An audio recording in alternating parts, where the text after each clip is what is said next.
Wah, halo, selamat pagi, adik-adik semuanya. Jadi kembali lagi saya dengan Arte di sini. Jadi,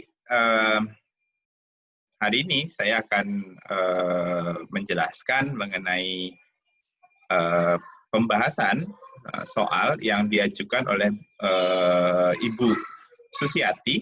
Beliau adalah, seorang guru yang berasal dari, sekolah Al-Azhar Mandiri, Palu. Oke. Nah, mari kita lihat soal dan pembahasannya. Oke, jadi di soal ini berkaitan dengan penyilangan tumbuhan. Jadi diketahui ada di tumbuhan itu ada 3 gen, yaitu A, B, C, yang sama-sama mempengaruhi sifat pada buah. Kemudian di sini gen A, oke, alel dominannya menyebabkan buah berwarna kuning, alel resesifnya buah berwarna putih, sedangkan gen B, alel dominannya menyebabkan buah berbentuk lonjong, sedangkan alel resesifnya membuat buah berbentuk bulat. Nah, sedangkan pada gen C, alel dominannya menyebabkan buah memiliki permukaan halus, alel resesifnya menyebabkan buah memiliki permukaan kasar. Nah, diketahui juga bahwa ketiga gen itu terletak pada kromosom yang sama.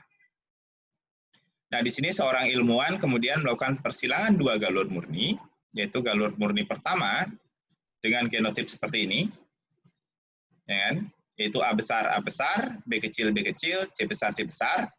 Galur murni kedua, ya kan, memiliki genotip A kecil, B besar, C kecil, C kecil. Nah, sehingga F1 yang dihasilkan adalah A besar, B besar, B kecil, C besar, C kecil. Nah, kemudian di soal dikatakan bahwa F1 ini kemudian melakukan penyerbukan sendiri dan dihasilkan keturunan dengan 9 genotip yang berbeda, seperti terlihat pada kolom yang sebelah kiri, dan masing-masing genotip berjumlah seperti pada kolom sebelah kanan. Nah, pertanyaannya sekarang, dari ketiga gen terpaut tersebut, apakah terjadi 2 pindah silang atau hanya 1 pindah silang? Nah, terus gimana cara mengetahuinya? Oke. Nah, kita tahu bahwa karena dia mengalami subpollination di sini, kalau terjadi 2 pindah silang, ya kan, misalnya terjadi pindah silang antara misalnya A dengan B, B dengan C, misal seperti itu, maka akan dihasilkan 8 gamet. Ya, 8 jenis sperma dan 8 jenis ovum masing-masing. Nah, kita bisa menggunakan data ini kemudian untuk mengetahui apakah terjadi 2 titik crossing over atau hanya 1 titik crossing over atau pindah silang. Nah, yang pertama adalah kita lihat di sini, ya, jika ovum A besar, B besar, C besar ketemu dengan sperma A besar, B besar, C besar, maka akan dihasilkan zigot seperti ini. Nah, yaitu A besar, B besar, C besar, C besar. Nah, sekarang kita tinggal lihat apakah dari hasil persilangan diproduksi keturunan dengan genotip seperti ini. Nah, ternyata diproduksi. Jadi kita bisa tahu bahwa gamet A besar, B besar, C besar diproduksi. Yang kedua, kemudian kita cek A besar, B besar, C kecil.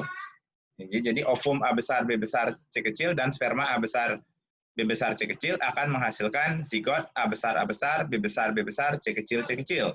Kita cocokkan ke hasil persilangan, ternyata tidak dihasilkan. Kemudian, di sini, alel A kecil, B besar, C kecil, ovum A kecil, B besar, C kecil, kemudian ketemu dengan sperma A kecil, B besar, C kecil, akan menghasilkan zigot A kecil, B besar, C kecil, C kecil. Nah, kita cocokkan kemudian dengan hasil di kolom sebelah kanan.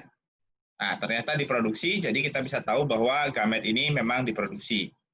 Kemudian, Berikutnya adalah ketika ovum A kecil B besar C besar bertemu dengan sperma A kecil B besar C besar, maka akan dihasilkan zigot A kecil B besar C besar C besar. Nah, kita cocokkan. Nah, ternyata tidak dihasilkan.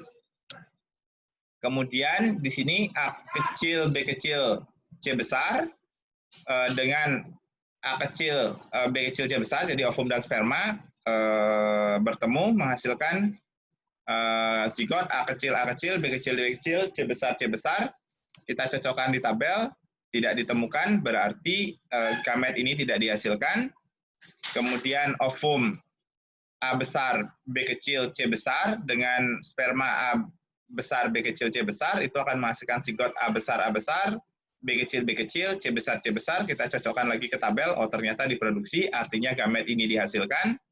Kemudian berikutnya A kecil B kecil C kecil ketemu dengan sperma A kecil B kecil C kecil menghasilkan zigot A kecil B kecil C kecil. Nah, kita cocokkan di tabel, ternyata juga dihasilkan. Nah, dari data ini kemudian kita tahu bahwa ya kan, dari 8 kemungkinan gamet yang dihasilkan jika terjadi 2 titik crossing over, ternyata hanya 4 yang dihasilkan. Nah, ini kemudian memunculkan dugaan hanya terjadi 1 titik crossing over. Ya kan? Jadi, kalau kita analisa lebih lanjut, kemudian, nah ada 2 kemungkinan crossing over, yaitu jika kemudian susunannya adalah A besar B kecil C besar, seperti pada ini, gambar ini, artinya B terletak di tengah, atau yang kedua, ya kan, C yang terletak di tengah, jadi A besar C besar B kecil, kombinasi parentalnya. Nah, kombinasi 1 ini akan benar jika ya kan rekombinannya itu adalah A besar B kecil C kecil dan A kecil B besar C besar. Sedangkan kombinasi 2 akan benar jika rekombinannya adalah A besar B besar C besar dan A kecil B kecil C kecil. Jadi rekombinan ditandai dengan persentase kurang dari 50%. Nah, terus gimana kita tahu mana yang benar? Nah, kita cocokkan lagi.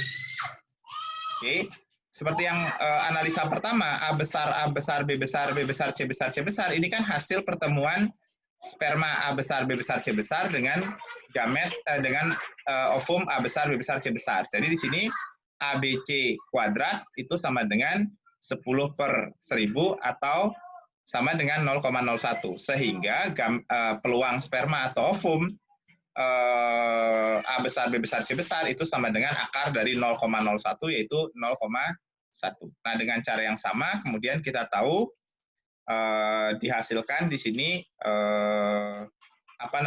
gamet A kecil B besar C kecil itu 0,4, kemudian A besar B kecil C besar juga 0,4, A kecil B kecil C kecil 0,1.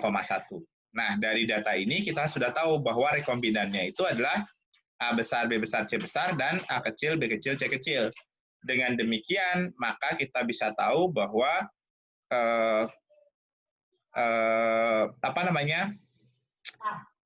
yang benar secara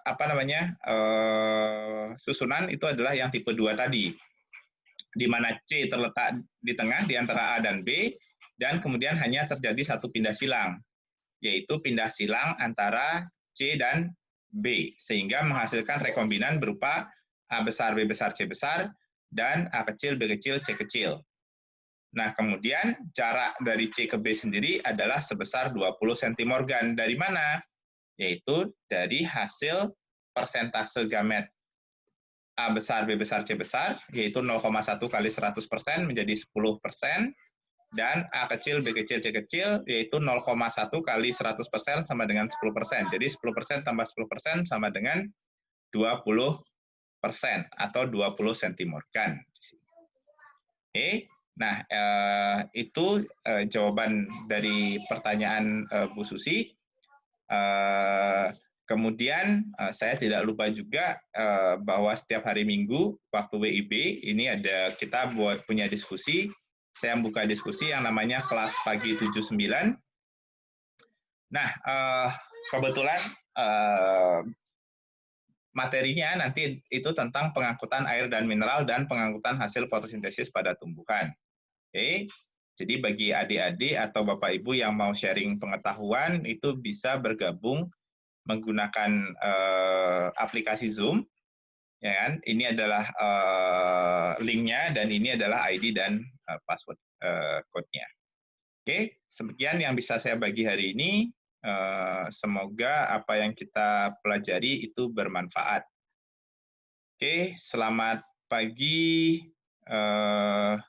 Salam sehat untuk semuanya.